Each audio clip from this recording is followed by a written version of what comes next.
ডাকসু নির্বাচনের খবর জানাতে ঢাকা বিশ্ববিদ্যালয় থেকে আমাদের সাথে যোগ দিচ্ছেন সহকর্মী নীল মাহবুব। নীল, আর মাত্র একদিন বাকি নির্বাচনী প্রচারণার শেষ মুহূর্তে এসেও আমরা পাল্টাপাল্টি অভিযোগের খবর শুনছি। আপনার কাছে সব মিলিয়ে ডাকসু নির্বাচনের খবর জানতে চাই।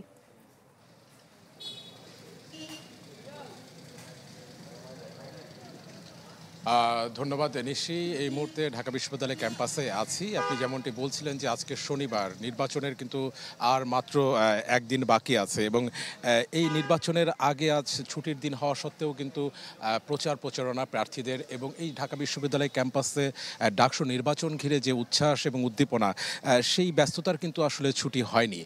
যদিও আজকে শিক্ষার্থীদের আনাগোনা ক্যাম্পাসে আমরা কম লক্ষ্য করেছি, তবে প্রার্থী যারা আছেন তারা শেষ মুহূর্তের প্রচারণায় কিন্তু ভীষণ রকম ব্যস্ত ছিলেন। সকাল থেকে আমরা দেখেছি তারা প্রতিটি হলে হলে যাচ্ছেন, জনসংযোগ বাড়াচ্ছেন, লিফলেট প্রদান করছেন। পাশাপাশি আপনি যেমনটি বলছেন যে এই শেষ মুহূর্তেও এসেও কিন্তু অভিযোগের ফ্রিস্তিও আসলে লম্বা হয়েছে। আমরা শেষ মুহূর্তেও দেখেছি যে বিভিন্ন দল থেকে কিন্তু এই নির্বাচন কেন্দ্রিক আচরণবিধি লঙ্ঘন করার অপরাধে কিন্তু তারা অভিযোগ জানাচ্ছেন, এখনও অভিযোগ জানাচ্ছেন যে যখন নির্বাচনের আসলে আর একটা দিন বাকি, তখনও কিন্তু অভিযোগের যে লিস্ট সেটি কিন্তু আসলে থমকে যায়নি। তবে আমরা পাশাপাশি এটিও দেখেছি যে শিক্ষার্থীদের মধ্যে কিন্তু এই যে ডাকসু নির্বাচন, সেই নির্বাচন ঘিরে কিন্তু ব্যাপক একটা উচ্ছ্বাস এবং উদ্দীপনা কাজ করছে। অনেকটা উৎসবের রঙেই কিন্তু আসলে ঢাকা ক্যাম্পাস এখন ভীষণ রকমের রঙিন।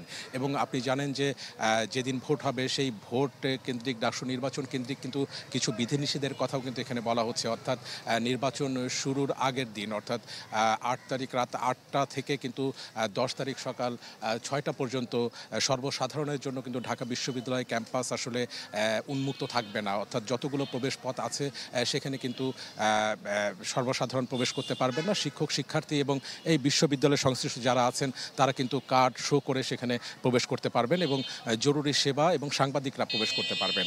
এবং আপনি এটিও জানেন যে আসলে 9 তারিখে যে নির্বাচন অনুষ্ঠিত হবে সেটি কিন্তু ঢাকা বিশ্ববিদ্যালয় ক্যাম্পাসের 8টি ভোট কেন্দ্রে অনুষ্ঠিত হবে এবং বিকেল 4টা পর্যন্ত কিন্তু সেই ভোট প্রদান কার্যক্রম চলবে।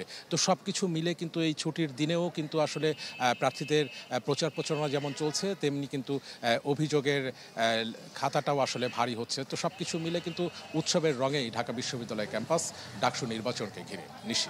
নীল, আপনাকে ধন্যবাদ। দর্শক দেখছিলেন ঢাকা বিশ্ববিদ্যালয় থেকে ডাকসু নির্বাচনের খবর জানাচ্ছিলেন নীল মাহবুব।